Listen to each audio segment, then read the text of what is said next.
بسم الله الرحمن الرحیم. رئیس محترم، اعضایان محترم ریاست و همکاران گرامی قدر، السلام علیکم و رحمت الله و برکاته.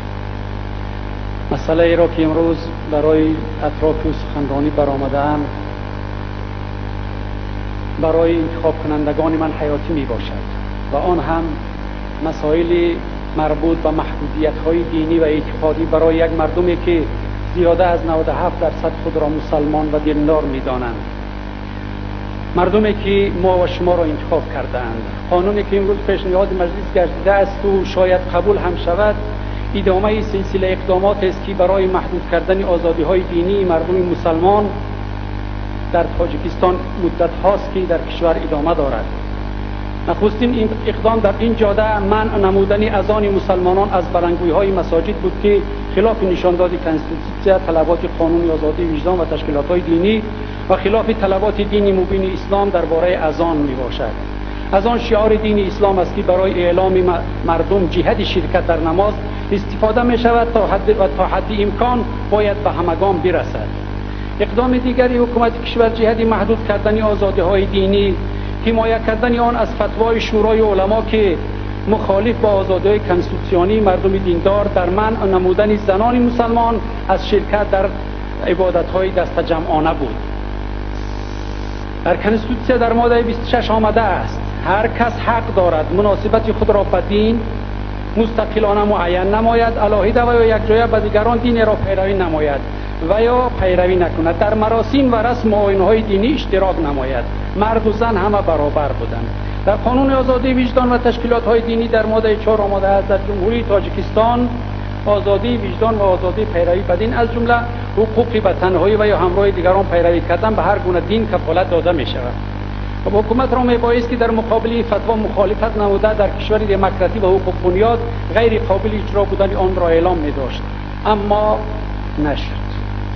گرفتن حجاب اسلامی از سر دختران دانشجوی تاجیک، از کورس 5 خارج کردن آنها، بیرون کردن هزاران طلبه های روی مالدار از درس در مکتب‌های شهر و دهات، ولی آزاد گذاشتن پوشندگان لباس‌های نیم برهنه اروپایی چی در مکتب و چی در دانشگاه، اعلام جنگ به حجاب اسلامی که پوشش نیاکان ما هم هست چی در خانه‌ها، بازارها و حتی در راه‌ها، و از جانب مقامات خیلی عالی کشور تحقیر شدن زنان محجبه و پاکدامن تاجیک به خاطر داشتن لباس اجدادانشان و جوابگری های گوناگون کشیدن صدها عالمان دینی به خاطر تعلیم دادن فرزندان مسلمان تاجیکی از تعلیم خارجه محروم شدند تا در داخل تعلیم بگیرند.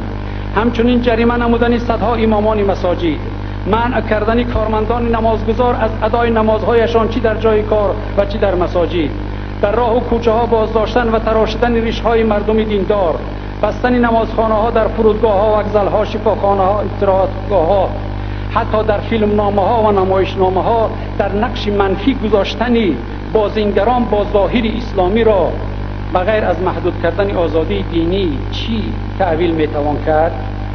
اقدام دیگر در این محدودسازی آزادی دینداران قبول قانون جدید آزادی وجدان و تشکیلات‌های دینی از جانب مجلس عالی کشور در سال 2009 بود که در مخالفت تمام اون چیزهایی که فکر و عقیده‌هایی که در شما هست اونها امکانیت که البته گفتم ضرور است، ممکن است در باز دیگر در همون حالت‌ها وابسته به قانونی که ما امروز محاکمه میکنیم، چون که همگی 1 دقیقه وقت شما موند و به این قانون اگر در ماده در همون قانون آزادی وجدان آمده است جلب کردن نابالغان به فعالیت اتحاد دینی و به نابالغان دادن تعلیم دینی به اجازت خطیب، پدر و مادر یا شخصان آنها را عوض کننده منع است. این طلبات قانونی آزادی وجدان، یعنی این قانون دیگران را از جلب نابالغان به تعلیم دینی و نمازهای جماعت در مساجد منع نموده این حق را به پدر و مادر داده بود،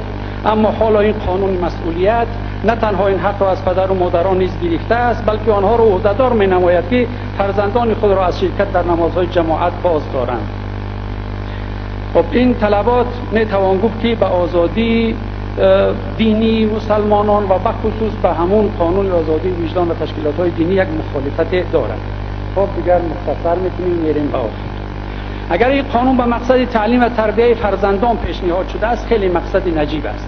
تعلیم و تربیت درست وظیفه اساسی پیامبران الهی نیز بود. در قرآن کریم نیز در صدها جای از تربیه مردم سخن می رود و برنامه‌اش را نیز ارائه کرده است که پایدیوار تربیت از ایمان و اعتقاد کامل به آفرنده سر می شود. همین طریق دور شدن از ایمان و عقیده یعنی دور شدن از اصل تربیت می باشد. همگان می دانیم که سالها تعلیم و تربیت در وزارت معارف کشور در اساس پرینسیپ دنیویت یعنی بیدینی ادامه دارد. هیچ نشانه از دین و دینداری به خصوص از دین مبین اسلام در مکتب‌ها و دانشگاه‌ها دیده نمی شود، ولی با گذشت سالها امید از پیشرفت نیست.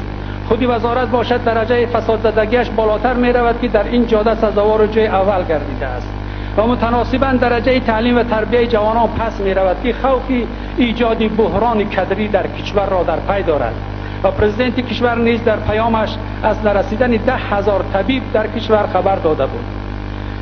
و نظام دنیوی فعالیت کردن وزارت معارف کار را تا آنجا رساند که حکومت کشور خطر را در نسل نورس احساس نموده مجبور شد تا این لایحه قانون را پیشنهاد نماید و مسئولیت تعلیم و تربیت را که وزارت معارف به تنهایی از عهده‌اش نبرآمد به دیگران نیز واگذارد. حالا ما و شما نمایندگان مردمی در روبروی قبول این قانون ایستاده ایم. قانونی که هدفی عالی دارد اما راه رسیدن به آن هدف نادرست بیان شده است. ما در خلاصه که به این لایحه نوشته بودیم نقطه تشکیل آور آن را نشان داده بودیم، ولی متاسفانه به اینابت گرفته نشد. و به هر صورت ما با قبول کردن این یک مشکلات زیادی را به کشور و مردممان میاریم که من حضور شما عرض می‌دارم. کشور، حکومت و ملت خویش را در معرض غضب خدا قرار داده، خواری دنیا و عذاب آخرت را برایش سبب می‌شویم، چون که خداوند در قرآن در سوره بقره آیت 114 آورده است: و من اظلم ممن منع مساجد الله ان یذکر فیها اسمه. تاجیکیش میگویند کی ظالمتر از آن کسی هست که نماز نمیگذارد تا مردم در مساجد خدا او را یاد کنند و بعد این وسیله مساجد خدا را خراب می نماید. آنها میبایست و مساجد تنها به خاطر ترس خدا می در آمدند. برای چنین اشخاص در دنیا خواری خواهم آورد و در آخرت عذاب سنگینی برایشان در نظر است. اصلا این آگاهی است که خداوند آفرنده عالم در قرآنش به ما فرستاده است و من به شما اون را رساندم و در آخر امیدوار هستم که یک مراتب ما و شما نمایندگان مردم نه به خاطر وظیفه و منصبمان تنها به خاطر خدا و خلق خدا آواز بدهیم و اون قید ناچیزی را که حزب نهضت اسلامی تاجیکستان و دومین حزب قدرتمند کشور پیشنهاد کرده است که قید ساعت‌های درسی را در این لایحه جای بگیرد. و السلام علیکم و رحمت الله. بسیار مرحمت شنید.